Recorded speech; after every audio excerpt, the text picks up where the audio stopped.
그런 일도 있었습니다. 자, 오늘의 역대하 14번째 부패한 백성들이라는 제목으로 설교하도록 하겠습니다. 자, 교만해져서 스스로 제사장 일까지 하려 하다가 하나님의 심판으로 문둥병자가 되어서 별궁에 유폐되었던 우시야 왕이라는 사람, 지난번에 살펴보았죠.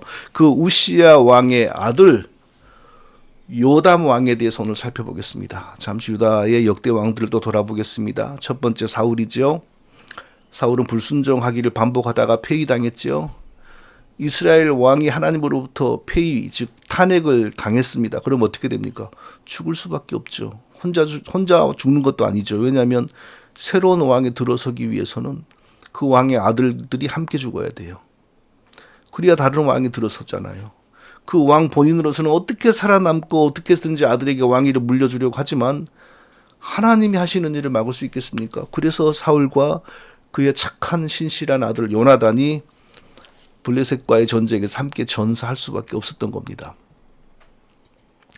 자, 사울이 하나님으로부터 버림받게 된 그 결정적인 사건 중에 그 첫 번째가 제사장만이 하게 하신 제사를 스스로 집도한 것입니다. 전투를 앞두고 군사들의 마음이 흩어지고 있으니까 군심, 사기를 위해서 스스로 번제를 집도했어요. 그러니까 하나님께 드리는 제사를 물론 자기 개인의 일은 아니죠. 나란 일이죠. 그것도. 하지만 다른 목적으로 이용하는 거죠. 그것도. 그게 참 애매해요. 하나님의 은혜를 구한다라는 측면에서는 그게 타당한데, 그런데 요즘에 무슨 출판 기념 예배, 개업 예배, 무슨 예배 하는 거 보면 하나님 일이 전혀 아닌 것은 아니지만 그런 개인의 일이 강하잖아요. 그래서 이게 맞는 건가 하는 생각이 자주 들더라고요. 사울이 번제를 마치자 사무엘이 도착했습니다. 사무엘은 사울이 직접 번제를 집도한 것을 알고 여호와께서 왕에게 명하신 바를 왕이 지키지 아니하였으므로 여호와께서 그 마음에 맞는 사람을 구하여 그 백성의 지도자를 삼으셨느니라 라고 하나님의 탄핵을 선포했습니다. 사울이 번제를 드리다가 버림받은 일, 우시야 왕이 교만해져서 성전에 난입하여 스스로 제사까지 드리려고 한 일, 성격이 비슷한 거죠. 그래서 하나는 폐위당하고 하나는 문둥병 심판을 맞았습니다. 자, 하나님께서는 왜 하나님께 향을 피워드리고 동물의 몸과 피로 하나님께 제사 드리는 일을 오직 제사장들만 하게 하셨을까요? 나중에 오실 예수 그리스도의 그 거룩한 영역을 특별하게 구별하고 보존하는 겁니다. 이 땅에서 난 그 무엇으로 하나님께 제사를 드려도 하나님께 반역한 아담과 우리의 죄는 사여지지 않습니다. 소가 아니라 용을 잡아서 용이란 게 있지도 않지만 뭘 잡아서 제사해도 우리의 죄는 사여지지 않습니다. 아담의 반역죄가 일어나는 순간 모든 피조물들의 머리였던 아담이 하나님께 반역하여 죄에 오염되는 순간 모든 아담의 지배, 하나님의 뜻 안에서 아담의 다스림과 지배를 받아야 하는 모든 피조물들에게도 죄의 유입이 있었습니다. 그러니까 하나님의 구원은 아담과 아담의 후손 사람만 받는 것이 아니고 모든 피조물들도 함께 구원을 받습니다. 피조물들의 머리로 창조되어 하나님의 뜻 안에서 모든 피조물들을 다스리려야 될 피조물의 머리가 범죄하여 저주받을 때 모든 피조물들에 대한 아담의 그 지배권이 사단에게 넘어갔기 때문입니다. 로마서에서 사도 바울은 너희 자신을 종으로 내주어 누구에게 순종하든지 그 순종함을 받는 자의 종이 되는 줄을 너희가 알지 못하느냐라고 했습니다. 우리가 누구에게 순종하면 아담이 사단의 유혹에 빠져 사단의 유혹대로 순종했을 때 아담에게 하나님이 주신 그 지배권, 모든 피조물들에 대한 도미니언이 사단에게로 빼앗겨진 것입니다. 그래서 사단은 예수님을 유혹할 때 예수님에게 나에게 절만해봐라. 내가 가지고 있는 세상 모든 권세와 영광을 너에게 주겠다.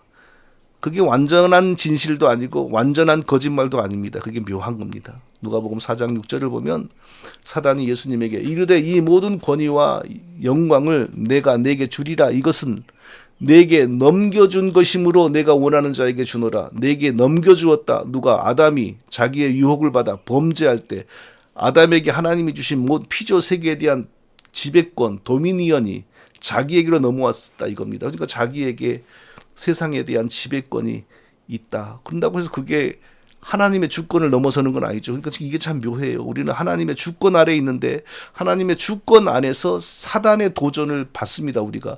그러나 우리는 하나님의 주권에 속했기 때문에 결코 사단에게 지지를 않습니다. 하나님의 은혜와 능력과 그리스도의 십자가로 말미암아 그렇게 되는 겁니다.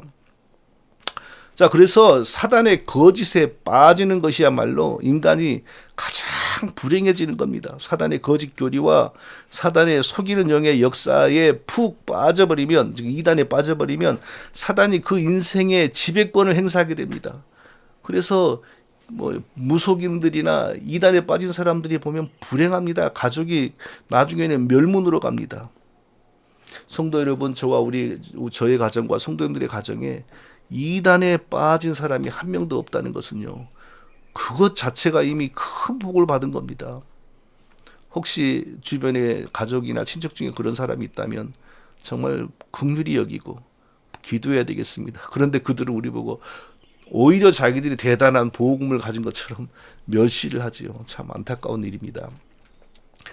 사도 바울은 로마서 8장에서 피조물이 고대하는 바는 하나님의 아들들이 나타나는 것이니 피조물이 허무한데 굴복하는 것은 자기 뜻이 아니요 오직 굴복하게 하시는 이로 말미암았습니다 라고 했습니다. 피조물들이 하나님의 아들들이 나타난 것을 고대한다고 했습니다. 이게 무슨 뭐 천사들이 지상에 강림한다 이걸 고대한다는 게 아니고 피조물들의 지배권을 하나님으로부터 받아 행사하는 하나님의 자녀 아담과 아담 안에서 계속 있어야 될 하나님의 자녀들이 없어져 버렸잖아요. 그러니까 그 나쁜 영향이 피조물들에게도 다 미쳤지 않습니까? 그래서 피조물들도 하나님의 자녀들이 죄 가운데 죽어 없어진 하나님의 자녀들이 그리스도의 복음으로 회복되어 다시 나타나기를 고대했다라는 뜻입니다. 그게 피조물들이 회복되는 길이기 때문이기도 합니다. 그래서 사도는 피조물들이 다 이제까지 함께 탄식하며 함께 고통을 겪고 있는 것을 우리가 아느니라 라고 했습니다. 그리스도를 통한 하나님의 구원은 택하신 사람에게만 임하는 것이 아니라 택하신 하나님 백성들이 하나님과 더불어 살면서 하나님께 찬송과 경배를 올려드리는 무대로 지어졌던 피조 세계에도 구원이 임한다라는 것을 우리가 이해하면 좋겠습니다. 피조 세계가 어떻게 구원을 받냐? 그게 이해가 안 되면 다른 말로 완전히 갱신된다. 죄로부터 완전히 깨끗해져서 완전히 회복된다. 이렇게 이해를 하면 좋겠어요. 그러니까 요한계시록에서 자 마지막에 새 하늘과 새 땅이 위에서부터 내려온다. 이것을 문자적으로 해석하는 것은 세대주의고 그래서 이 땅은 싸그리 불질러져서 없어지고 새로운 완전한 행성이 내려오고 그 행성에서 우리가 산다. 그것은 잘못된 해석이고 하나님이 원래 자기 백성과 함께 살면서 자기 백성들로부터 찬송과 경배를 받으려고 만드신 이 땅이 그리스도의 속죄 사역의 효력으로 죽은 백성들만 살아나는 것이 아니라 이 땅도 완전히 처음의 상태 또는 그 이상으로 회복된다라는 것입니다. 자, 이 모든 계획을 완성하는 분이 성자 하나님의 성육신자 예수 그리스도 있죠.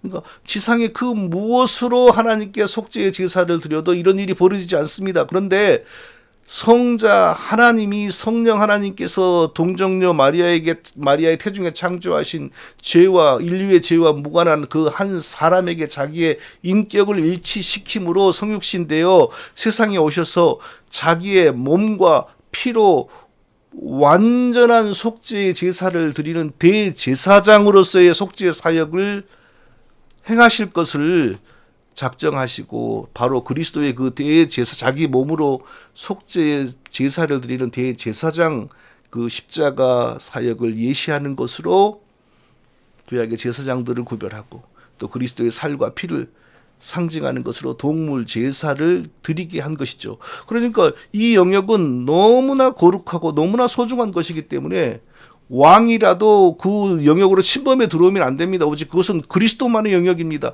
그런데 사울이 스스로 문제를 드리고 우시야가 자기의 전쟁을 위해, 그게 하나님의 전쟁이기도 하지만 그러나 자기의 급하게는 자기의 전쟁이잖아요. 그러니까 자기 전쟁을 위하여 제사를 이용하기 위하여 제사를 직접 하니 하나님께서 가만 참지 않으신 거죠.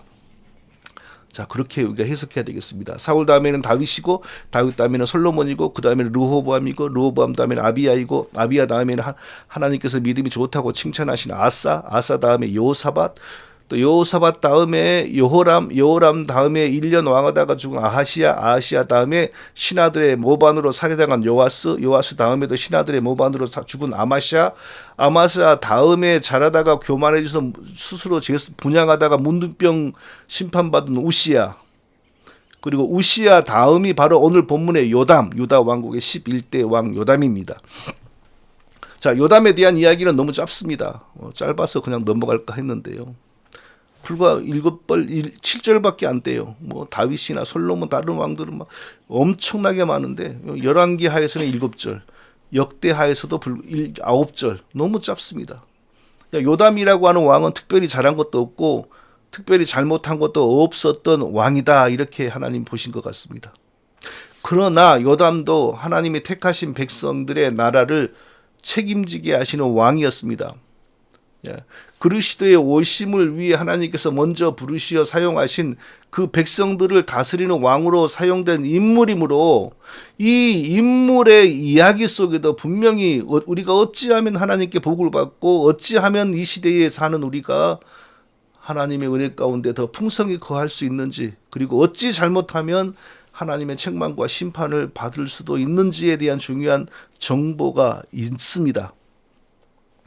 자, 요담은 25세의 왕이 되어 16년 동안 유다 왕국을 다스렸습니다. 근데 이 16년이 그가 왕으로 취임하여 16년이 아니고, 취임한 후 16년이 아니고 문둥병자가 되어버린 아버지 우시야의 세자로서, 우시야는 살아서 문둥병자로서 별궁에서 자가격리하고 있고, 그러니까 아버지를 대신하여 나란 일을 보기 시작했습니다. 세자로서.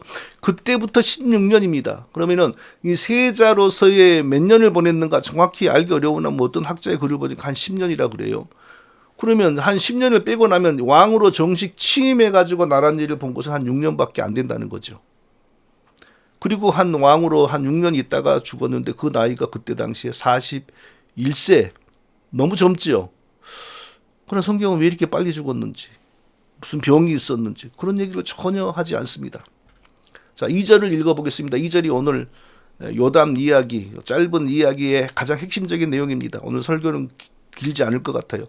자, 요담이 그의 아버지 우시야의 모든 행위대로 여호와 보시기에 정직하게 행하였으나 여호와의 성전에는 들어가지 아니하였고 백성은 여전히 부패하였더라. 요담이 그의 아버지 우시야처럼 하나님 보시기에 정직하였다라고 합니다. 근데 우리가 지금 몇 번 수없이 봤잖아요. 어떤 왕을 평가할 때 하나님 보시기에 정직하였다, 하나님 보시기에, 여호와 하나님 보시기에 정직하지 않았다. 정직하였다라는 말은 좋은 말 같은데 왜 정직하였다 하는 말을 들었던 사람들 가운데 신하들의 모반에 의하여 죽임을 당한 왕이 나오고 문둥병 심판을 받은 왕도 나왔을까요? 이게 참 묘하더라고요. 어떤 왕이 하나님으로부터 여호와 보시기에 정직하였다라는 평가를 받았으면 적어도 문둥병 심판을 받는 일은 없어야 되고 신하들의 모반에 의하여 죽는 일도 없어야 좀 그게 맞지 않습니까? 그런데 그 하나님 보시기에 정직했다라는 말을 듣는 왕들 가운데 그렇게 불행하게 인생을 끝나는 사람이 많았습니다. 진짜 여호와 보시기에 정직했다, 이게 어떤 의미일까요?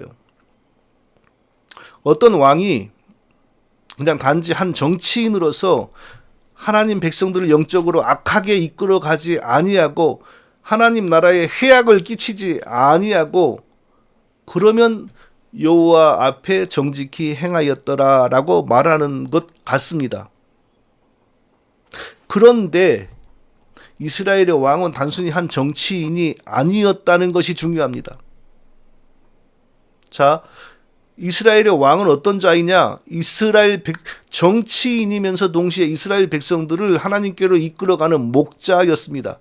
사울이 죽은 후에 모든 이스라엘 지파 대표들이 다윗에게 찾아와서 왕이 되어 달라고 부탁할 때, 전에 곧 사울이 우리의 왕이 되었을 때에도 이스라엘을 거느려 출입하게 하신 분은 왕이시었고, 여호와께서도 왕에게 말씀하기를 내가 내 백성 이스라엘의 목자가 되며 내 백성 이스라엘의 목자가 되며, 이게 목자는 단순히 뭐 정치적으로 나쁜 일 안 한다, 이 정도의 차원이 아니죠. 백성들을 영적으로 하나님 앞으로 바르게 이끌어간다, 이게 목자의 개념이잖아요.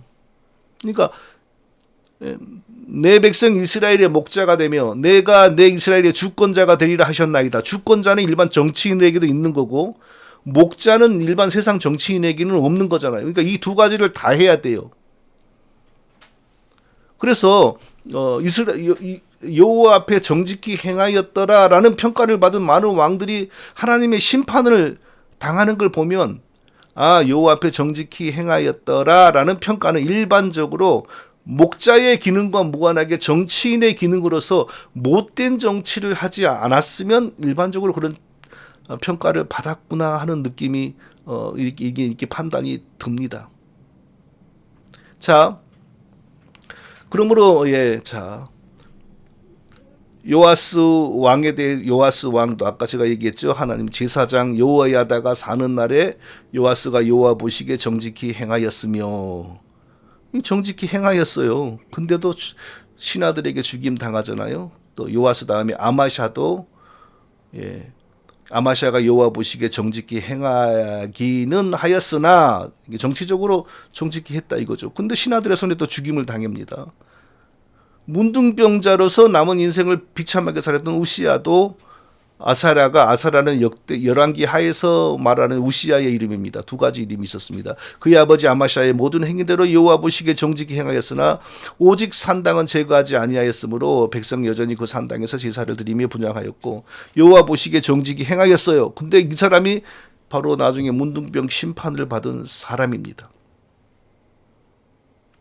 자, 이게 왜 정직한 왕들이, 하나님 앞에서 정직했던 왕들이 이런 일을 당했을까? 그러니까 이게 여호와 보시기에 정직하였다라는 왕은 목자의 기능을 잘 감당했다라는 의미는 없고, 정치인으로서 아주 사악한 정치를 하지 않았다, 적극적으로 우상을 섬기도록 인도했다거나 그런 일은 없었다 하는 정도의 평가인 것 같습니다. 근데 반대로 백성들에게 우상을 장려하고 사단을 추종하도록 장려하는 아주 악한 정치를 하면 하나님 앞에서 정직하지 못했다라고 또 분명하게 나옵니다. 요담의 아들 아하스가 나중에 온갖 우상 숭배를 백성들에게 장려하거든요. 그러니까 성경에 그 조상 다윗과 같지 아니하며 여호와 보시기에 정직히 행치 아니하고 이렇게 나옵니다. 그러니까 여호와 보시기에 정직했다, 여호와 보시기에 정직하지 않았다, 이건 정치인으로서 백성들에게 해악을 미치는 정치를 했느냐 안 했느냐, 여기에 많이 초점이 맞춰져 있는 것 같습니다. 자, 그러면 이 사실을 감안하고 다시 한번 요담 왕에 대한 하나님의 평가, 제일 아주 짧은 요담에 대한 이야기 가운데 가장 중요한 부분이죠. 2절을 다시 읽어보겠습니다. 요담이 그의 아버지 우시야의 모든 행위대로 여호와 보시기에 정직하게 행하였으나, 그러니까 정치인으로서 백성들에게 해악을 미치는 악한 정치를 하지 않았다, 그 뜻이죠. 여호와의 성전에는 들어가지 아니하였고, 그러니까 이게 아버지의 실수를 되풀이하지 아니하였다, 이 뜻입니다. 그러니까 지나간 우리가 그 역대하를 보면 하나님께서는 왕이 정치인으로서 정도를 걷기만 해도, 그러니까 악한 정치를 하지 않고 하나님을 대적하는 정치를 하지 않기만 해도 그의 왕권을 강화시켜주고 나라를 부강하게 만들어주시는 일들이 많았습니다. 지금까지 여러 왕들에게서 그런 모습이 나타났습니다. 자, 우시야 왕도 스가랴가 선지자가 사는 동안에 하나님 앞에서 정직했으므로 하나님께서 복을 주었죠. 그랬더니 나라가 부강해졌습니다. 그랬더니 사방의 여러 나라들이 머리를 숙이고 조공을 보내왔습니다. 그런데 그때부터 탈이 납니다. 그가 강성하였음에 그의 마음이 교만하여 악을 행하여 그의 하나님 여호와께 범죄하되 곧 여호와의 성전에 들어가서 향단에 분향하려 한지라. 이 교만해졌을 때, 강성해서 교만해졌을 때 바로 이런 범죄를 한 거죠. 제사장 일까지 하려고 한 거죠. 그래서 문둥병을 맞았습니다. 그러니까 요담은 그의 아버지가 강성해졌을 때 교만해져서 범한 제사장 영역까지 얻으려고 한 그 죄를 따라하지 않았습니다. 그런 면에서 요담은 아버지보다 나은 아들이었습니다. 그러나 이스라엘 백성들을 영적으로 건강한 하나님 백성 되게 만드는 목자로서의 사명은 전혀 감당하지 못했습니다. 2절을 다시 읽어보겠습니다. 요담이 그의 아버지 우시아의 모든 행위대로 여호와 보시기에 정직히 행하였으나 여호와의 성전에는 들어가지 아니하였고, 여기까지는 괜찮죠. 근데 마지막 이 짧은 글, 백성은 여전히 부패하였더라. 백성은 여전히 부패하였더라. 이게 목자의 사명을 감당하지 못했다는 거죠. 정치인으로서의 요담은 크게 나쁘지 않았으나 백성들을 영적으로 건강하게 만들어 하나님께 영광이 되고 하나님께 기쁨이 되게 만드는 그런 이스라엘의 목자의 사명을 위해서는 알지도 못하고 눈을 뜨지도 못하고 관심도 없었고, 이 백성들의 영적인 상황을 개선하려고 하는 의지나 노력도 없었다는 겁니다. 대체 문제가 무엇이었을까요? 왜 이렇게 되었을까요? 성도 여러분, 똑같은 얘기가 또 나옵니다. 지금까지 모든 왕들을 하나님이 평가하실 때 반드시 대보았던 기준, 산당입니다. 이번에도 산당입니다. 역대하에서는 요담 시대의 백성들이 영적으로 부패했다라고만 말을 합니다. 왜 부패했나? 무슨 그때 춤바람이 불었나? 캬바레가 생겼나? 뭐 추측이 있을 수 있죠. 그리고 하여튼 백성들이 그 부패하게 살고 있는 것에 대해서 요담은 나에게 반역만 하지 않고 세금 잘 내면 됐지 하면서 전혀 백성들을 영적으로 건강하게 만드는데 관심을 기울이지 않았습니다. 근데 그렇게 만드는 원인이 무엇이었냐? 열왕기하에서 이렇게 설명합니다. 이것은 열왕기하의 내용입니다. 요담이 그의 아버지 우시아의 모든 행위대로 여호와 보시기에 정직히 행하였으나, 여기까지 갔잖아요. 역대하에 없는 내용이 여기 자세히 나옵니다. 오직 산당을 제거하지 아니하였으므로 백성이 여전히 산당에서 제사를 드리며 분향하였더라. 백성들이 여전히 산당을 좋아하고 산당을 드나들면서 거기서 하나님께 뭐 기도한다고 하고 거기서 하나님께 제사한다고 하면서 백성들이 부패해져 갔다, 이 뜻입니다. 요담도 아버지와 그 윗대의 거의 모든 왕들처럼 단지 정치인으로서 자기 정치만 관리하고 자기 자리만 관리했지, 백성들을 영적으로 타락시키고 있는 산당과 싸우려는 의지를 전혀 가지지 않았습니다. 그러니까 정치인으로서의 악을 행하지 않기만 해도 하나님이 복을 주시는 경우가 많았는데, 그래서 요담도 복을 받았죠. 그러나 그 시대의 하나님 백성들은 심각하게 부패해지고 있었습니다. 뭐요? 뭐 때문에? 산당에서 역사하는 거짓 영, 사단의 영에 포로가 되어 하나님을 섬긴다고 요란을 떨지만 사실은 하나님을 모욕하고 사단에게 경배와 찬양을 드리고, 그게 바로 요람 왕 시대의 백성들의 부패였습니다.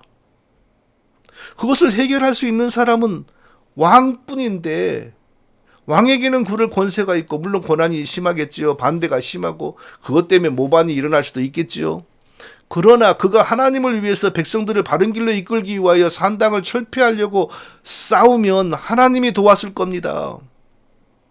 그리고 하나님이 많은 선지자들을 옆에 붙였을 것이고 많은 의로운 사람들을 붙여서 함께 하도록 했을 겁니다. 그런데 그거 하지 않은 겁니다. 자, 단순히 정치만 잘해서 자기의 왕자리가 보존되고, 그런 것은, 그리고 단순히 뭐 외관상 나라의 질서가 확립되고 이런 것은 이스라엘뿐만 아니라 모든 나라의 왕들이 하는 일입니다. 그러나 이스라엘의 목자로 세워진 왕이 하나님 백성들이 부패하지 않도록, 하나님 앞에서 건강하고 하나님을 바르게 찬송하고 섬기도록 이끌어야 되는 건 당연한 의무인데 그것을 하지 않은 겁니다. 사단에게 방해되고 해가 되는 일은 하지 않는 목회자였던 거죠. 이 시대의 이 왕이 꼭 목회자라고 할 수 없지만 목회자의 기능도 있었지 않습니까? 자, 바로 그랬다고 성경이 평가하는 것이 바로 그 짧은 내용 속에서 2절입니다. 요담이 그의 아버지 우시아의 모든 행위대로 여호와께서 보시기에 정직히 행하였으나 오직 산당은 제거하지 아니하였으므로 백성이 여전히 산당에서 제사를 드리며 분향하였더라. 저는 요즘 교회들과 신자들에게 바로 이와 같은 멘탈리티가 확 심어져 있는 것을 자주 봅니다. 무엇이 잘못됐고 무엇이 옳고 얘기하면 남을 비판하지 말고요. 바른 얘기만, 바른 것에 대해서만 말하세요. 남에게 남 얘기를 하면은 은혜가 떨어져요. 얼마나 많이 들었는지 모릅니다. 자, 그것이 진짜 옳은 그 멘털리티라면 종교개혁은 못 일어났습니다. 종교개혁은 어떻게 일어났습니까? 저 교황이, 저 신부가 이것을 가르치는데 이건 성경에서 벗어났고 그것은 백성들을 지옥으로 이끌어가는 사단의 거짓 이론이다라고 비판함으로 종교개혁이 일어났습니다. 이 시대의 이 멘털리티에 하면 그런 건 기도하면서는 하나님께 말해야지 왜 사람이 듣도록 공개적으로 말을 하냐, 이거 아닙니까? 그럼 어떻게 종교개혁이 일어났을까요? 부패한 상태를 부패했다고 말하지 않고 그냥 그 좋은 얘기, 상식적인 얘기만 하라는 것은 하나님의 진리에 대한 올바른 자세가 아닙니다. 부패하게 만드는 원인에 대해서 말하지 않는 것은 기독교인의 올바른 자세가 아니고 좋은 목사의 특성이 아닙니다. 그게 올바른 자세라면 종교개혁은 못 일어났죠. 그게 올바른 자세라면 사도 바울은 뭐죠? 별종이죠. 그냥 잘못된 거 철저하게 지적하고. 자, 오늘날 이런 잘못된 그 교양 멘탈리티가 꽉 잡고 지배하고 있으니까 종교개혁 때보다 더 부패한 상황인데 어떤 면에서 종교개혁이 전혀 일어나지를 못하고 있습니다. 요담은 백성들을 부패하게 만드는 산당에 대해서는 손가락 하나도 건드리지 않았습니다. 그 대신 뭘 했냐? 예루살렘 성전을 아름답게 꾸몄습니다. 3절을 읽어보겠습니다. 저가 여호와의 전 윗문을 건축하고 또 오벨성을 많이 증축하고. 여호와의 전 예루살렘 성전 어디에 윗문이라고 하는 게 있었던 모양입니다. 근데 그게 옛날에 무슨 그 이전에 전쟁이나 침략군에 의하여 윗문이 망가져 있었어요. 그것을 아름답게 건축을 했습니다. 사단은 건드리지 않으면서, 아니 사단이 자기 건드리지 않고 교회당 멋지게 지으면 사단이 겁먹습니까?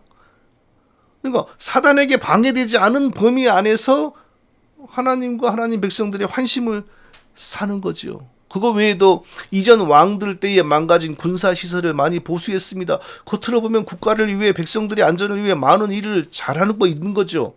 이런 일을 누가 반대하겠습니까? 국가의 안전을 위해서 뭘 짓고 보수한다는데 누가 싫어합니까? 그런데 문제는 뭡니까?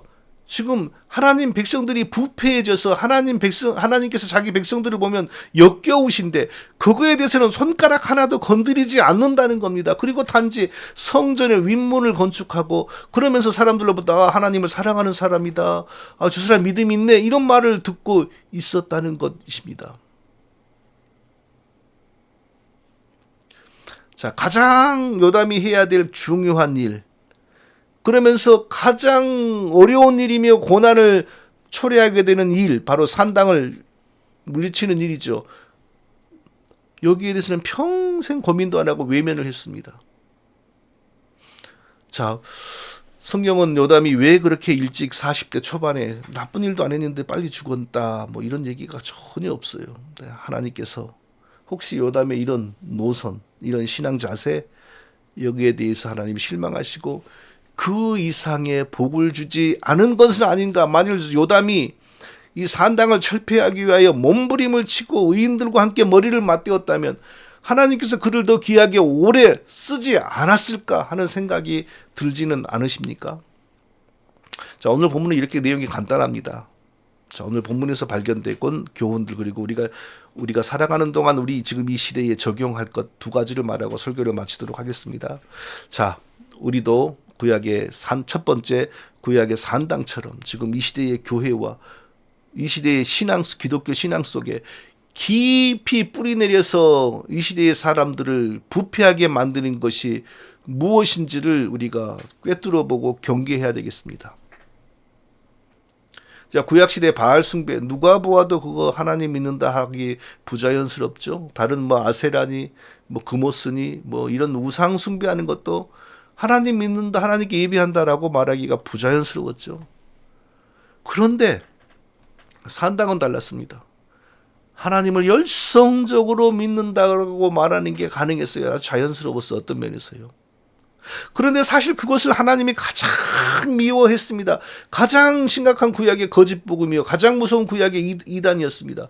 결코 하나님이 아닌데 누구보다 하나님을 더 열성적으로 섬기게 보이는 가장 무서운 구약의 이단, 산당이었습니다. 역사는 늘 돌고 돕니다. 모양만 조금 바뀔 뿐입니다. 지금도 마찬가지입니다. 지금도 하나님에 대한 올바른 신앙이 아닌 다른 것들이 얼마나 많이 교회 속에 박혀 있는지 모릅니다. 우리의 관심의 1순위는 언제나 성경과 하나님이죠. 그러나 동시에 언제나 거짓 복음과 이단에 대한 관심. 이단이란 말도 저 쓰기 싫은데 한 번쯤 쓰면은 꼭 댓글에 누가 복음을 들으려고 목사님이 왔는데 목사님 왜 이단 얘기만 합니까? 근데 복음을 이야기할 때 이단을 함께 이야기하지 않는 것은 불가능합니다. 저는 굉장히 신사적인 목사님들을 많이 보았습니다. 그런데 그분들은 저에게 정 목사는 왜 자꾸 이단에 대해서 말을 해? 그러니까 사람의 인상이 안 좋잖아. 옳은 것을 얘기해봐. 집회, 은행원들을 어떻게 교육하는지 알아? 옳은 집회를 가르쳐주는 거야. 옳은 집회를 가르쳐주면 위조 집회가 들어오면 바로 갈라지는 거야. 정 목사도 그렇게 해봐. 천만에요. 나는 그렇게 말하는 목회자들 치고 이미 거짓 복음과 이단 사상에 물들어 있지 않은 사람을 거의 못 보았습니다.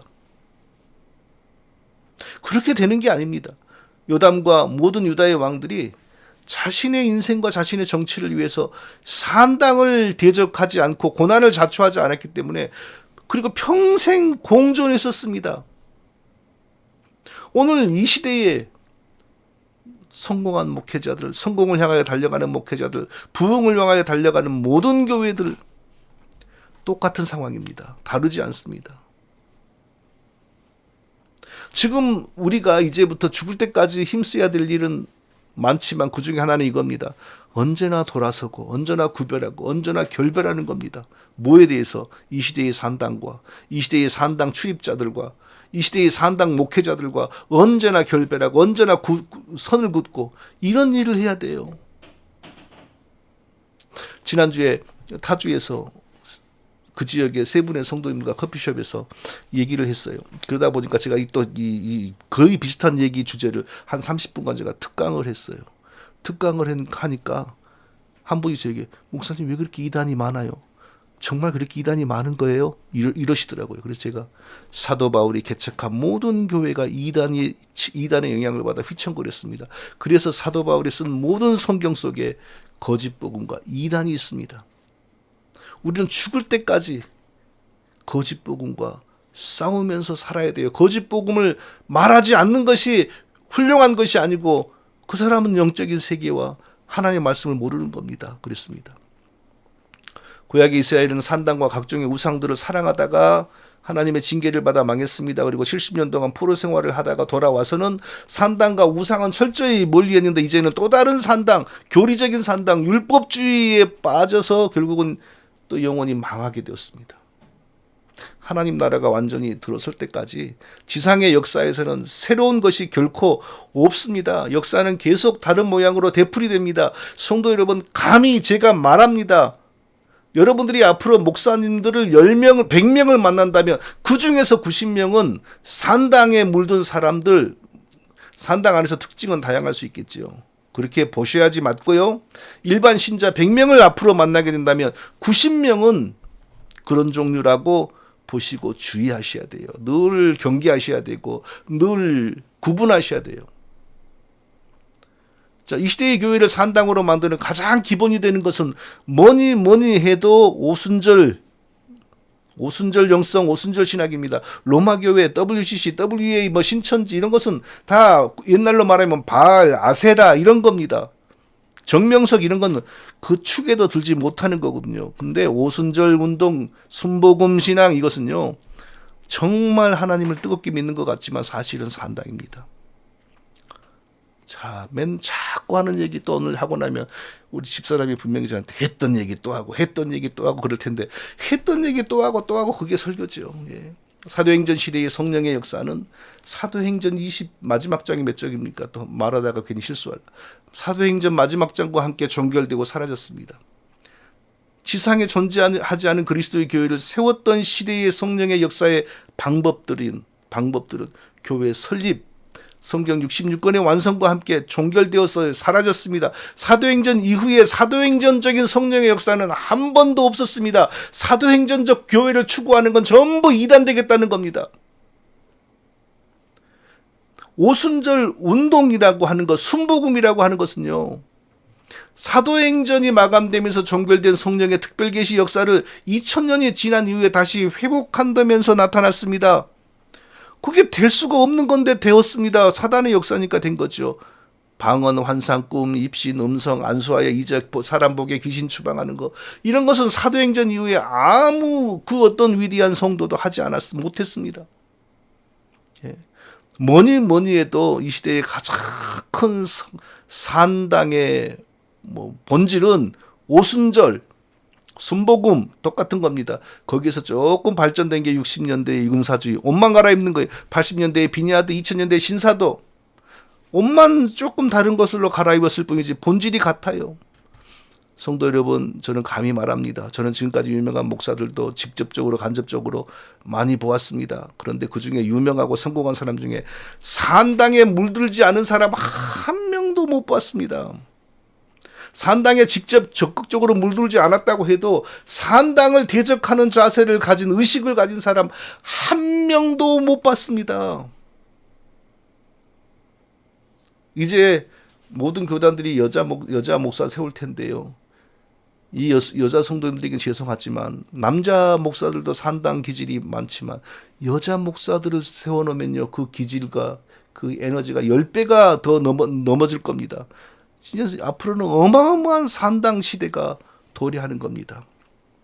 성도 여러분, 사랑하는 성도 여러분, 이제부터 우리가 죽을 때까지 산당을 경계하고 산당에 물들지 않기 위해서 계속 돌아서고 멀리하는 일을 연습해야 됩니다. 그러면 만날 사람이 없어요. 그러면 세상 밖으로 나가야 돼요. 아니요. 그러라는 것이 아니라 속으로 계속 선을 그으라는 거예요. 계속 선을 그어. 이 사람은 산당과야. 저 목사는 산당 목사야. 계속 선을 그으라는 거예요. 그게 하나님의 참 성도들이 하는 일이었어요. 구약에 어떤 참 하나님 백성이 산당을 드나들었겠어요. 온 동네 사람들이 다 산당 좋아해도 그 하나님 참 백성은 예루살렘 성전에만 갔습니다. 둘째로, 우리는 앞으로 우리에게 바른 믿음의 길을 제시하여 주는 사람들을 더 만나기 어려워진다는 사실을 기억해야 됩니다. 구약에 어떤 왕도 산당을 제거하기 위하여 희생을 자초하지 않았던 것처럼 이제 이 막판으로 치닫는 이 세상의 교회들은요, 소망이 없습니다. 다 세속화에 아주 정점을 향하여 달려가고 있고 그 교단 자체가 체질이 이단화되고 있습니다. 저는 최근 10년, 20년 동안에 어떤 교단이 신자들의 신앙의 건강을 위하여 자기 교단 내부의 신학자들이 싫어하고 자기 교단의 내부의 유명한 목사들이 싫어하는 결정을 하는 것을 본 적이 없습니다. 맨 만만한 게 신천지, 맨 만만한 게 정명성, 만만하게 인턴콕. 왜? 교단에서는 이미 거기에 연루된 게 없으니까. 그러니까 어느 교단에서 뭐가 이단이다, 뭐가 거짓복음이다 하고 난 것은 그 교단하고 상관이 없기 때문에 그런 겁니다. 진짜 무서운 것은 그 교단 속에 자리 잡고 있는 교수들이고 거기 목사들입니다. 왜 이렇게 될까요? 산당과 산당 목사들이 성공하고 세상에서 잘 되어서 교단의 정치인으로 성공을 하기 때문이에요. 또 그 사람들이 자기 사람을 교수로 심어요. 교수 강사 자리 하는데 돈 내지 않고 강사할 수 있는 길이 없습니다. 한국에서. 시간 강사는 신학교 요즘에 너무너무 가난하잖아요. 돈을 만들어내는 루트입니다. 산당의 길로 가지 않은 목회자들은 초라하지요. 세상적인 눈으로 성공하고는 거리가 멀죠. 그러니까 너무너무 보기에도 약한 거예요. 산당에 속해야 거대해지고 비만해지고 성공해집니다. 그래야지 무슨 뭐 칭찬을 듣습니다. 정말 이 시대가 구약의 산당을 출입하면서 백성들이 부패해지는 시대하고 똑같습니다. 다를 것이 없습니다. 모양만 조금 다를 뿐입니다. 이 시대의 교회에 소망이 있다. 거짓말입니다. 새빨간 거짓말입니다. 진짜 거짓말입니다. 소망이 없습니다. 오순절 신사도주의, 신약의 산당, 조금 괜찮다 그러면 율법주의, 그리고 그것도 아니다 싶으면 아들이나 사유가 있으면 어김없이 교회 성령, 말씀, 사유와 세습, 안 그런 데가 없습니다. 부패가 극에 달했습니다.